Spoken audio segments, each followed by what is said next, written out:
Hi guys, welcome to another Mindset Thursdays with me, Miriam Rose. So we continue talking about the various ways that we sabotage ourselves. Today we are going to talk about one of my favorites, the victim saboteur. So the victim saboteur's description is that they have an emotional and temperamental way of gaining attention and affection. It's an extreme focus on internal feelings, particularly painful ones. They have what I call a martyr streak, a martyr. So what are the strengths of the victim? Again, saboteur patterns and habits are our strengths taken too far. So these are the strengths of people who happen to have the victim saboteur. They are very sensitive. They feel their own emotions deeply and clearly, including difficult emotions. This is not the same as people who don't have this. Most people actually push away negative emotions. But people with this saboteur feel very deeply and they welcome negative emotions easily than most other personalities. They are very introspective. That means they are capable of deep and courageous introspection and self-discovery.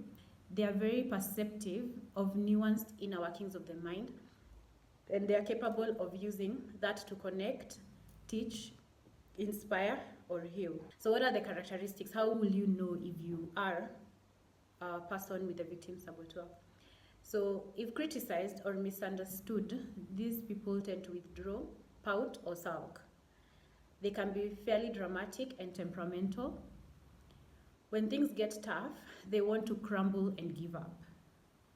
Repressed rage results in depression, apathy, and constant fatigue.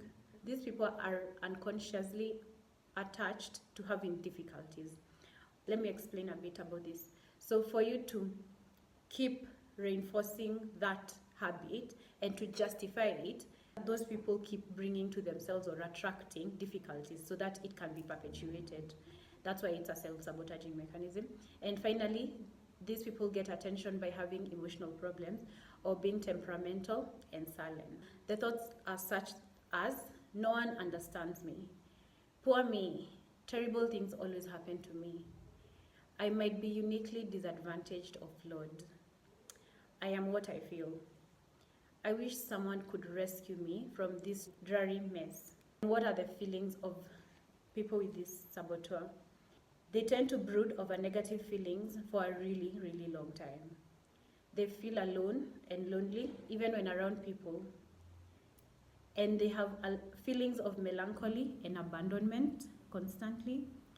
And they have feelings of envy and negative comparisons. The saboteurs never want to be let go of. They want to stick around and continue using us to fulfill their own agendas.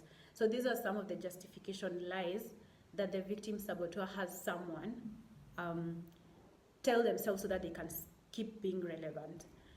So one lie is, maybe this way I can get some of the love and attention that I deserve. So by being silent or feeling like the world is against me, I can get some love and attention that I deserve. Sadness is a noble and sophisticated thing that shows exceptional depth, insight, and sensitivity. The impact on self and others is obvious. People will want to stay away from such a person because no matter how hard they try, they are never able to satisfy the attention and love that someone with a victim saboteur demands. Self-pity is a poor substitute for self-love.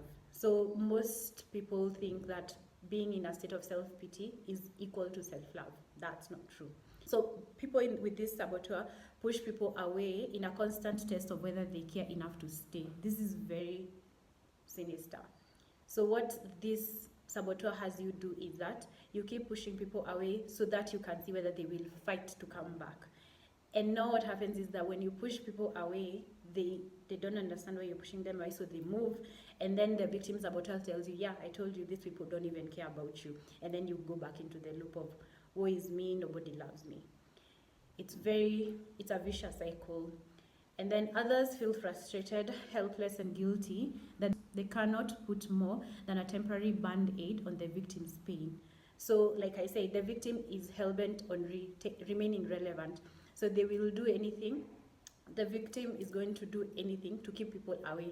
So when people try to give love and attention to this person, the victim will always find a way to push them away, and therefore the love that's given to the person with the victim saboteur is never enough. So people get tired. So we've mentioned before that people are born with this wiring, with this propensity. So the various types of self-sabotaging mechanisms are ingrained in us, but they are fueled over time. So when we are kids, we have a very balanced brain. The right brain and the left brain are very balanced, but with time, there are certain things that happen to a child, and they have that propensity is fueled. Not feeling seen or accepted, coming to believe that something is especially wrong with that person, is one of the fuels of that victim saboteur. Victim is a strategy to squeeze out some affection from those who would otherwise not be paying attention. And the moods make a false sense of aliveness. So when you're this person is in a depressive mood, they get that attention, or that is how they feel alive when they're in a mood. That's all for today. I hope you've learned something about the victim saboteur. If you'd like to learn more, stay tuned. If you would love coaching on these areas, please reach out. I am more than happy to help you. Thank you for listening, and see you again soon. Goodbye.